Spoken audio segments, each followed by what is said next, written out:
آپ کی عقل کیا کہتی ہے؟ یہ عقلی مسئلہ ہے. آپ کی عقل کیا کہتی ہے جو ہے اس کو کیسے نماز پڑھنی چاہیے؟ اب یہ دوسرا مسئلہ ہے. پہلا ختم ہو گیا. اب نمبر 2. شاباش. جیسے ہم نے کہا پہلے. نہیں، ادھر آ جاؤ. اب آپ اپنا سر ادھر کو کر لو، الٹا سر ادھر اور وہ ادھر. ہاں اب لیٹو. لیٹ کے بائیں کروٹ پھیلو. شاباش. ادھر اس کو پرابلم ہو رہی ہے. یہ زمین پر رکھے گا، اس میں کچھ ہے جس کی وجہ سے یہ اس کروٹ نہیں رہ سکتا. عذر ہے، یہی عذر شرعی ہے. تو آپ کیا کرے گا؟ یہ اس کا منہ کدھر کو ہے؟ شاباش. پیٹ سینہ کس طرف ہے اور پیٹ؟ ٹھیک ہے کہ نہیں؟ یہ ہے دوسری پریورٹی. اور وہ کیا ہے؟ وہ ہے بائیں کروٹ. دائیں کروٹ پہلی اور بائیں کروٹ نمبر 2.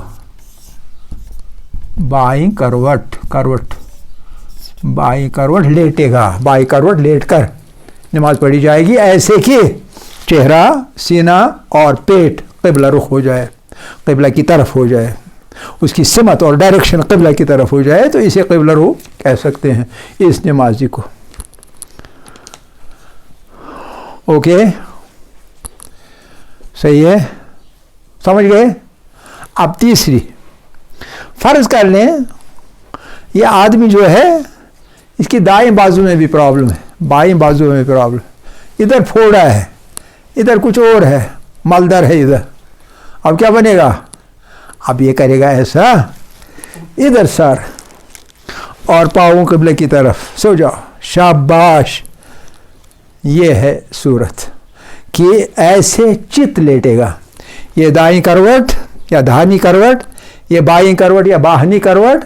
اور نمبر 3 ہے چت لیٹنا. چت نہیں بالکل، جس کو کشمیری میں کہتے ہیں وطن لیٹے گا، ہے کہ نہیں؟ اب وطن لیٹے گا. ہم کیسے کہیں گے کہ یہ قبلہ رو ہے؟ دیکھو میں بتاتا ہوں کیسے قبلہ رو ہے. کوئی ادھر ادھر کر کے آپ ایسے ہی بیٹھو. اٹھو، میں پکڑتا ہوں. اٹھو. شاباش شاباش. بس ایسے ہی رہنا. یا ادھر کو ہاتھ وغیرہ. کس طرف ہے اس کا منہ اور سینہ اور پیٹ؟ ایسے ہی اٹھو اوپر. آپ تو جمناسٹ ہو. اٹھو. شاباش شاباش شاباش شاباش شاباش. اب کس طرف اس کا رخ ہے؟ گویا اس طرح بھی یہ قبلہ رخ ہی تھا. اب صرف فرق یہ تھا کہ بیچارہ قسمت کا مارا نیچے گر گیا تھا. تو بیٹھو جی. تو اس طرح تیسری صورت ہے چت لیٹ کر نماز پڑھنے کی. چت لیٹ کر، چت جس کو کبھی کہتے ہیں چارو شانے چت. چت لیٹ کر نماز پڑھے گا. کیسے؟ چت لیٹ کر نماز پڑھی جائے گی ایسے کہ یہ 2 شرطیں. ایسے کہ اگر اسی حالت میں بیٹھ جائے تو اس کا چہرہ، سینہ اور پیٹ قبلہ کی طرف ہوگا بیٹھ کر. اگر اسی حالت میں بیٹھے گا تو چہرہ، سینہ اور پیٹ قبلہ کی طرف رخ ہوگا. اگر اسی حالت میں، اسی ڈائریکشن میں اٹھے گا تو پھر پہلی صورت کی طرح قبلہ رو پورے کا پورا ہوگا. چہرہ بھی، سینہ بھی، پیٹ بھی، صحیح ہے کہ نہیں؟ پورا جسم قبلہ رخ ہوگا اور یہ نماز صحیح ہوگی. اب میں نے کل کہا تھا آپ سے، پتہ نہیں آپ کو یاد ہوگا، میں قبلہ رخ ہوں، ٹھیک ہے، قبلہ رخ نماز پڑھ رہا ہوں. اور نماز پڑھتے پڑھتے یہاں سے میرا بچہ آ گیا، نادان ہے، شریر بھی ہے، تو کچھ ادھر ادھر شرارتیں کرتا ہے، چھوٹا ہے. تو میں نماز پڑھتے میں قبلہ رخ ہوں. نماز پڑھتے ایسے گھوما اور دیکھا کہ یہ کیا کر رہا ہے. کیا میری نماز باقی ہے؟ نماز باقی یا ٹوٹ گئی؟ میں پڑھ رہا ہوں وغیرہ سب کچھ کر رہا ہوں. نماز ٹوٹ گئی. کیوں ٹوٹ گئی؟ کیونکہ قبلہ سے میں منحرف ہو گیا. تو لہٰذا ہر صورت میں انحراف یا قبلہ جو ہے وہ مبطلات نماز میں سے ہے کہ قبلہ سے کسی صورت میں بھی انحراف نہیں ہونا چاہیے. انحراف یا دوسرا لفظ اس کا ہے انحنا. عام طور پر ہمارے مراجع انحراف کو استعمال نہیں کرتے بلکہ انحنا استعمال کرتے ہیں. انحنا کا مطلب ہے انحراف، منحرف ہونا. کسی دوسری طرف گھوم پھر جانا، نہ انحراف ہونا چاہیے اور نہ انحنا ہونا چاہیے، تو ورنہ نماز باطل ہو سکتی ہے. ٹھیک ہے کہ نہیں؟ اوکے، بات سمجھ آ گئی؟ بات سمجھ آ گئی؟ شاباش. اب ایک نقطہ، اور وہ نقطہ یہ ہے کہ واجبی نمازیں اسی قاعدے کے تحت پڑھنی ہے، اس میں کوئی کمی بیشی نہیں ہو سکتی، انحراف نہیں ہو سکتا، انحنا نہیں ہو سکتا. لیکن کیا مستحبی نمازیں بھی اسی قاعدے کے تحت پڑھی جا سکتی ہیں؟ کہتے ہیں نہیں. آپ ایسا ہے کہ ظہر آپ کو پڑھنا ہے، ظہر سے پہلے کتنی رکعتیں پڑھنی ہیں نافلے کی؟ ہاں ٹھیک ہے نا، اور 8 رکعتیں پڑھنی ہیں. جب تک آپ مسجد پہنچیں گے تب تک اذان کا وقت ہوگا اور امام صاحب نماز کے لیے کھڑے ہو جائیں گے. تو آپ کی نافلہ کہاں گئی؟ کہاں گئی؟ گائے کھا گئی. تو آپ کیا کریں گے؟ گھر میں وضو کریں گے، چل پڑیں گے، چلتے ہوئے اللہ اکبر چل رہے، تو پڑھتے جا رہے، اشاروں سے آپ رکوع سجدہ قنوت وغیرہ کرتے جا رہے ہیں، اور ادھر گھومے اور ادھر کو گئے، کوئی پرواہ نہیں، ادھر کو منہ ہے، فکر نہیں ہے، آپ چل رہے ہیں اور پڑھ رہے ہیں اور ساتھ ساتھ میں سلام بھی پھیر رہے ہیں. تو جب تک مسجد میں پہنچے آپ نے 8 رکعتیں پوری کر لیں تو آپ کا نفل ختم ہو گیا. وہاں امام صاحب کھڑے ہو گئے، آپ نے بھی تکبیرۃ الاحرام ظہر کے لیے کیا اور نماز آپ کا کچھ چھوٹا نہیں. تو گویا اس کا مطلب ہے مستحبی نمازوں میں قبلہ رخ ہونا ضروری نہیں ہے. آپ راہ چلتے بھی، سواری پر بھی، آپ اپنے وہ جو آپ کے پاس ہے وہ کیا ہے، وہ ہینڈل والا 2 چرخہ اپنا اسکوٹر، اپنی بائک پہ سواری کرتے کرتے بھی نماز پڑھ سکتے ہیں. ٹھیک ہے کہ نہیں؟ اور اس کے ساتھ آج کا عنوان ختم ہوتا ہے. وآخر دعوانا ان الحمد للہ رب العالمین.